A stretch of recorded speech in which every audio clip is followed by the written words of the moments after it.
Hi, folks. My name is Girish Bally, the host for Back to Basics, another Back to Basics for another week. Today, we are going to be talking about Bitcoin. Now, it seems like I've talked about Bitcoin numerous times, but you know what? More the merrier, and very, many different ways to go and talk about it. And this person that I just spoke with just right before this call seems like a cool dude, an awesome person to chat with, and try to understand what Bitcoin is all about. Why is it Bitcoin a trend, a fad, or is it here to stay? Those are the questions that we'll be asking. But the main question that we're going to be asking is bars to Bitcoin. What the hell is that? We will figure that out when we get on the call with Justin today. And Justin, how are you? And thanks for coming to Back to Basics. Hey, how you doing? How you doing? I'm glad to be here. Great introduction, great meeting you. I'm very eager to get it started today, man. Yeah, thank you again, Justin. So before we, start the details of uh, Bitcoin and everything else that what you do, I asked this question to all my guests, and the question is, what does Back to Basic mean to you? So before I share that, I want to share if you follow me on any of my social medias, if you send me the word back to Bitcoin, I have a special code for any of your listeners. So back to Bitcoin on all my socials. So I'm gonna share it like I shared in our in our previous questionnaire. It's a story I heard growing up when a reporter, I forgot their name, they said that they had gone into the gym and they saw Kobe Bryant in there and he Hmm. was working out. And they said the only thing Kobe was doing was working on a jab, pump fake, and jump shot. Jab, pump fake, jump shot. And he went up to him and said, Kobe, you're the best player in the world. Why are you just working on these simple moves? And Kobe replied, like, well, how do you think I became the best player in the world? So he stuck to what the basics were, and he made them something totally different. Hmm. So sticking to the basics means having a great foundation, and when all else lies, it might not be the basic like what you did before. It might not be the basics, but the basics of success. Like perseverance, self awareness. Things I teach. Some of my clients just grit, perseverance, self awareness. Things don't never go away. Those are the basics. So Yeah, thank you. Thank you again, Justin, for explaining that. So, guys, just to be clear, what he just said about what is Back to Basics, he did mention it on an email when I sent it to him and when he signed up for this whole thing. So, that synopsis and that story will be on part of the description of the episode when we do officially release this episode. So, Justin, thank you again for that.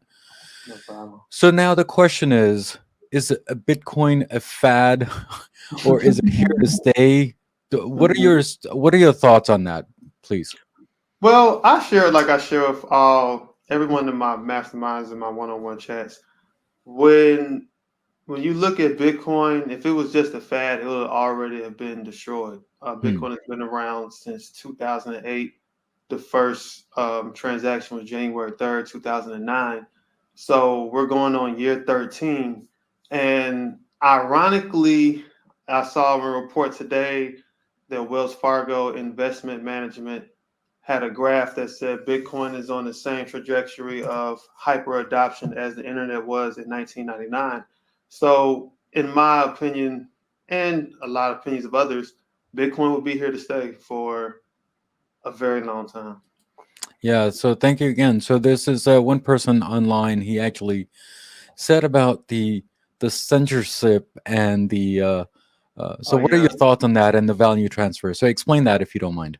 censorship resistant is meaning that there is no third party interference. No one can just say, "Hey, we're going to shut off." All right, for instance, in Canada, where the truckers they were using GoFundMe had decided to shut off their accounts to receive donations. They started receiving donations in Bitcoin. Immutable. You can't copy Bitcoin. You can't make a copy of it. You can't have any counterfeit. Hmm.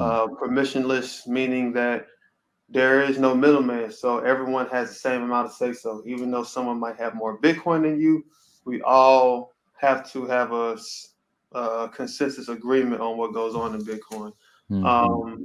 Decentralized value or transfer, again, it all goes with the same of no middleman, no central authority, and Bitcoin is the only type of internet that we have that has a value transfer. Everything before internet was just information, emails, documents, pictures. Bitcoin and the Bitcoin blockchain is the first of its kind to have a value transfer through the internet. So let me ask you this. Um, so the word lately has been coming around as metaverse, and Mhm, obviously crypto, and then Bitcoin, right?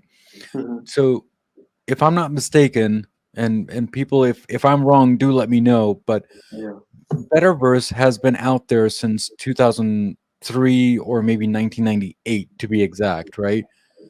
Yeah, But I mean, my so okay, go do ahead, you bro. think this is a preparation for the metaverse? What are your thoughts on that? Well, Metaverse, honestly, like you said, it's been around a while. In my opinion, I just look at it as like virtual reality. But it's different. They say it's different universes out there. In my opinion, it just sounds like good marketing to get more people involved. It's like it sounds cool, Metaverse. However, I mean, we've read about these types of things. We've probably seen them in movies, but to see them actually happen in real time, I Hmm. mean, I have to give it credit. We're in a great change in our life. We're in a great change. So everything we used to see from movies about crazy technologies, they're happening in real time. So granted, the metaverse is, I guess the definition means a lot of universes online or, in the virtual world. But once you're there, I think it'd be pretty much the same as a virtual reality with just different types of realities. Yeah, yeah. So thank you again. So I'm gonna ask this question. It seems like this question has been going on for a while, and I want to help people in the baby boomers and Gen X's. So if you don't mind, be a little patient if you don't mind when it comes to back to basics. Okay, What no is problem. what is Bitcoin? If you don't mind explaining, everyone, whoever's on there, I understand that you know what it is, but there's a lot of people who don't. So we need to educate everyone as much as we can. So what are your thoughts on that, Justin? So when you ask what is Bitcoin, we're just going to keep it at the level of what most people could comprehend it to be. So it's a cryptocurrency. All right, it's the very first cryptocurrency of its kind. So that's right there. And it has a lot of different values, but we're only going to talk about three. Those three being a medium of exchange. So just like you would go to a regular market or anywhere, Bitcoin could be used for transactional purposes for businesses. It's a currency. It's a hard money. It's the hardest money to be ever Hmm. created. So with it being a currency and the money, you could treat it like that. It's also a storage value. When Bitcoin was first created, it was less than a penny, Hmm. and now it's around what $45,000. So it shows it has that, and it's also what I like to call a barrier instrument. You don't really need any type of identity to own Bitcoin, even though they have a lot of on-ramp systems out there. So it's just a storage value, a decentralized money, and a medium of exchange. Yeah. Thank you again, by the way. But when you said transfer, is it free? I mean, is it um rule based? What are your thoughts on that? Is someone really governing this whole entire thing when we're trying to transfer money? uh who's the leader, who's not the leader? I mean, is it as this person says that, so what are your thoughts on that? I mean, so he's right. There are no leaders in Bitcoin. Bitcoin was built as a sovereign money, so it's a big community, as Torab Huddle said. It's a big community, and all these people have to contribute. However, there are no leaders. There was the creator. We don't know if it was a man, woman group of people by the name of Satoshi Nakamoto, Hmm. and we have what we like to call three levels of consensus. We have miners, we have developers, and we have users. Hmm. So all three of these different groups have to come to a consensus and agree on what would be the best movement of Bitcoin. So Yeah. there is no one person running Bitcoin. There's no one watching over the transactions. All the transactions are actually automated. They're run by computers. Hmm. So and the algorithm, just like everything else. But there are no middlemen. There are no real human involvement in the decision making.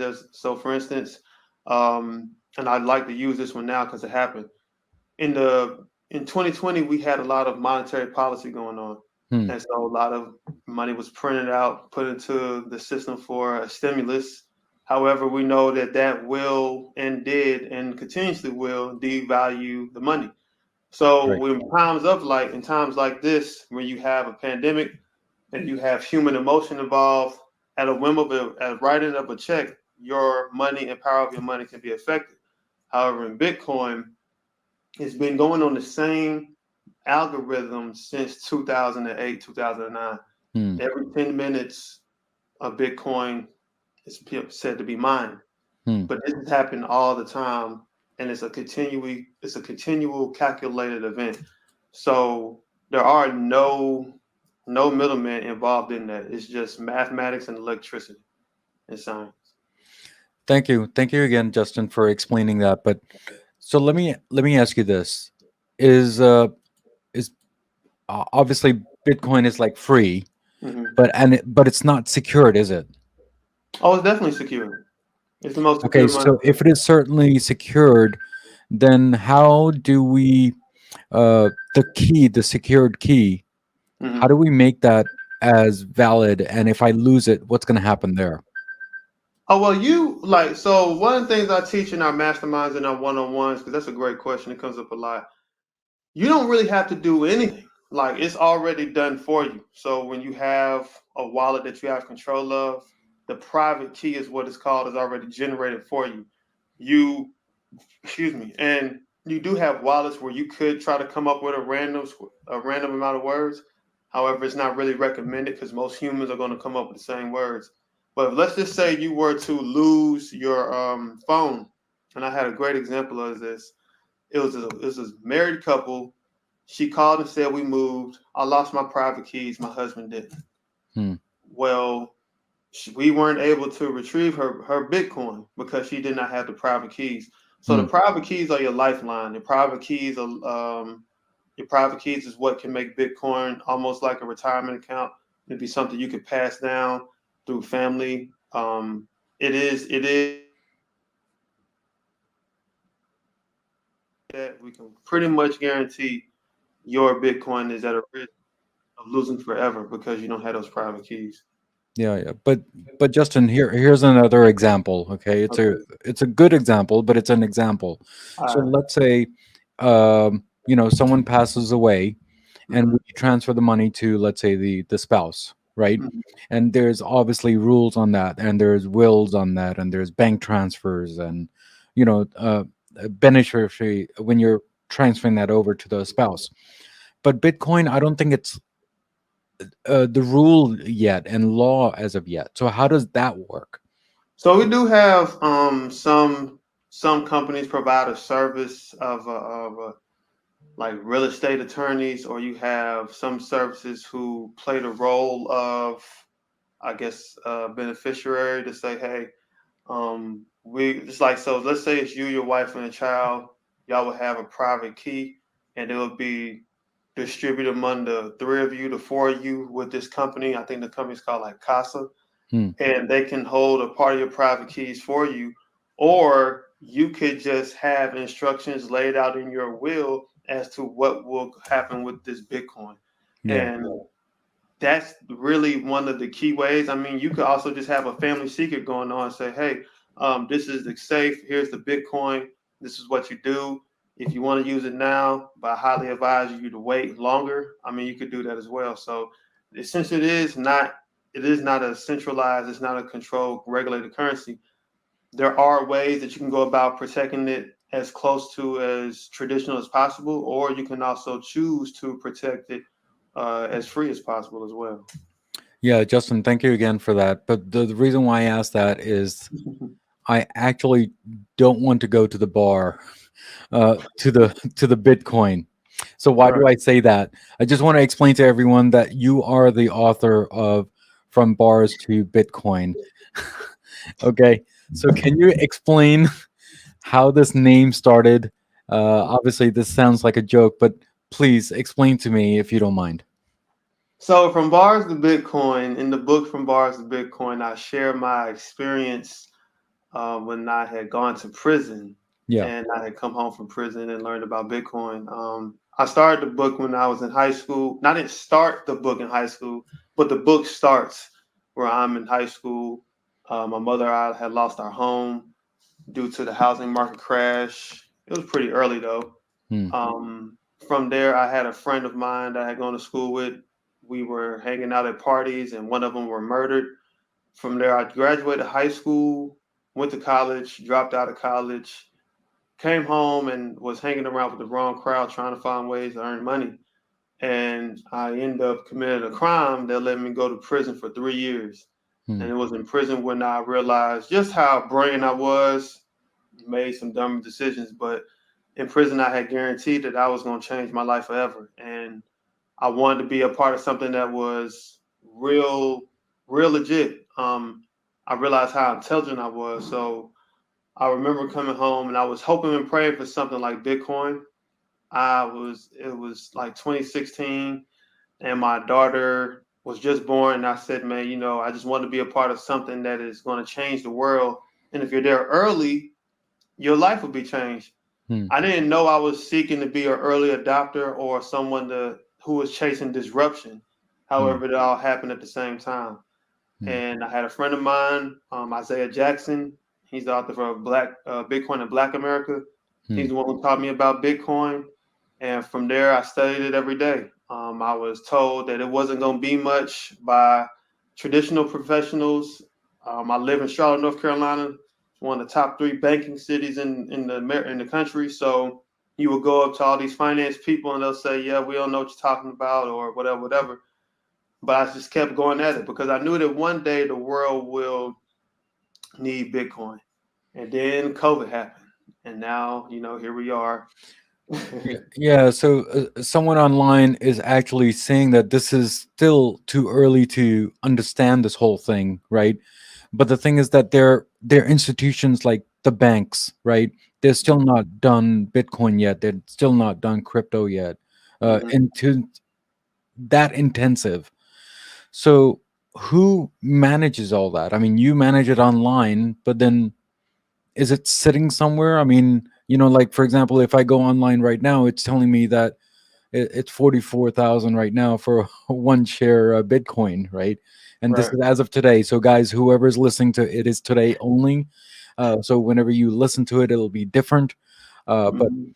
so who manages all that? I mean, first of all, I mean today will be 44,000, later it'll be 20,000. What are Mhm. the semantics as to how it goes up and how it goes down, if you have any knowledge of that? Well, I mean, it's just like anything traditional markets, buyers and sellers. If you have a lot of sellers, price goes what could go up, could go down. However, Bitcoin, what manages that is what we like to call the blockchain. Mhm. Bitcoin has a blockchain that manages every single transaction that has been recorded in history. But I want to give a little bit more clarification to like the price action. A lot of this takes place because people want to try to guess it like it's a stock or something. However, Bitcoin has a limited supply of 21 million, and it has a date that it will stop what we like to call mining Bitcoin. Hmm. So, with that being said, the more people who buy Bitcoin and hold Bitcoin, you have scarcity. And as the years go on, as the price goes up, there's a less and less amount of Bitcoin available. Hmm. And so this is a tad bit why the price changes ever so much. However, after a while, it just starts flooring up and up and up because you have a lot of people buying it and not letting it go. And Hmm. so the longer they hold it, the longer people are going to find Bitcoin attractive at the higher the price, like we see with companies like Michael Saylor or MicroStrategy, who bought probably the record amount of Bitcoin, 100,000 plus Bitcoins. Hmm. So you have those scenarios to where when people are buying it like that and holding it and not selling them, the price has nowhere to go but up. Yeah, yeah. Thank you again for that. So I know that I've asked this question before, that what is Bitcoin, which you have given the answer, but what is the future for Bitcoin? Oh man. Well, let's say it like this: the future of Bitcoin would be the future of the world. Okay. If I'll be all the way honest with you, it'll probably be hard to imagine how the world would look right now without Bitcoin, without somewhere to put your money, without somewhere to park your wealth, without somewhere you just can't have, like I said before, a stroke of a pen affect your money. Like in 2008, there were no options. People were just going at the whim of whatever the Fed, the government said that was going to go on with money. Hmm. Today, now you see people even deciding, hey, let's give it a shot. So the future of Bitcoin, you could probably see the future of Bitcoin in places like Miami, Austin, Texas, El Salvador, to where El Salvador has made Bitcoin its legal tender. Hmm. And within that happening, this can just happen more and more and more to where, let's look at it like this. It's kind of in the phase, and this is a little bit more realistic. We're still kind of in the phase where Blockbuster was around and Netflix was selling. They were That's sending right. you CDs in the mail. That's where this is right now with Bitcoin and banks. They're both around, and it seems like Blockbuster won't be going nowhere in no time soon. And then all of a sudden, there's another scenario that happens where disruption comes in. And right now, what you're witnessing is disruption of money. Hmm. You're watching a disruption of money, something that has been trying to take place for years from different movements, but now it's here. And in 13 years, it's gone from a speculative asset to legal tender. So that right there is within a record pace of itself. Again, like I mentioned, you have Wells Fargo making statements that Bitcoin is on the brink of hyper adoption. Hmm. So we don't there pretty much will be a future. And with all this other technology going on, like all the exponential type of technologies, 3D printing, atomic vehicles, Hmm. electric cars, it's only right that this type of internet has a money that fits that. So it's the future. And it was the first of that exponential future. But that is true. That is the future. But it looks like, let's say, for electrical cars, we don't have a big infrastructure as of yet when Mhm. it comes to electrical. Maybe on the West Coast, yes. Maybe on the middle and the East Coast, maybe not. So it's going to take a while till the whole states is kind of covered. Okay. So Mhm. same thing with Bitcoin. I think the infrastructure is still not there for the banks and the institutions around us. Well, And I I'll think be they have honest with no you, idea. So what are your thoughts on that? it's not really meant for them. I'll be see a lot of times in the corporate world and finance world, people are trying to look for a way that they can work side by side. Well, maybe we can integrate Bitcoin with doing this. Like you can play a middleman with Bitcoin as you wish, Hmm. but you will not be able to control Bitcoin or control Bitcoin as you do regular money. Hmm. So within there, in my opinion, it's gonna come a time where number one, more people will be Bitcoiners than there are today. Hmm. You're going to have way more politicians in office who are holding Bitcoin. You're going to have way more people who even run the bank owning Bitcoin. They're Hmm. not going to continuously find ways to eat themselves as they did with money. So the infrastructure is actually there. It's just that the people in place are not there. The media, the people in Capitol Hill. I mean, we have folks who are past retirement age running office. Hmm. So it doesn't really, the only reason is it seems like infrastructure is there because of the people who control said infrastructures. Hmm. Yeah. Thank you again, Justin. But one last question, if you don't mind. Mhm. So when we are transferring, let's say, to the other country, let's say my cousins in UK or other side of the world, let's say Japan or India or whatever. I mean, I'm just making up countries, right? But Mhm. who pays the taxes? What happens there? Uh, because there's some of the countries are not allowing this whole thing, right? So it's going to take a while till the whole world is on the same page. So what are your thoughts on that part? So it's like this. It doesn't really matter whether those countries allow transactions. They can't stop transactions. Hmm. So, for instance, what I said earlier, it's a decentralized money. It's a decentralized medium of exchange. You can still send your cousin Bitcoin in India. You can still send your people Bitcoin in Nigeria. You can still send people Bitcoin anywhere in the world. There will be no one in the middle to stop that transaction. Now, Hmm. as far as what I know, I'm not a tax professional, and this isn't tax advice at all. However, you can't tax what is not turned into your currency. It's hard to tax a currency that's not. I have rarely seen a country do it. And when you start really noticing that you can only, from what I know, you can only pay a tax once you sell. Now, as far as transactions are concerned, that's not for me to find out. That's for the government to find out. Yeah. However, the blockchain is public. It's public record, and for those in the profession, who do that, they can definitely sit down and make time to do it. But honestly, there will be no one to stop that transaction from going through. Yeah. So there's a comment there. Did you see what he said there? Right. Yeah, So Bitcoin doesn't care about borders or taxes. Yeah, it's a honey badger. It's the honey badger of money. yeah, absolutely, absolutely. So one last question, if you don't mind. It seems like the same person who just commented that he says that education is one thing that we need to start investing on for these Bitcoin stuff, right?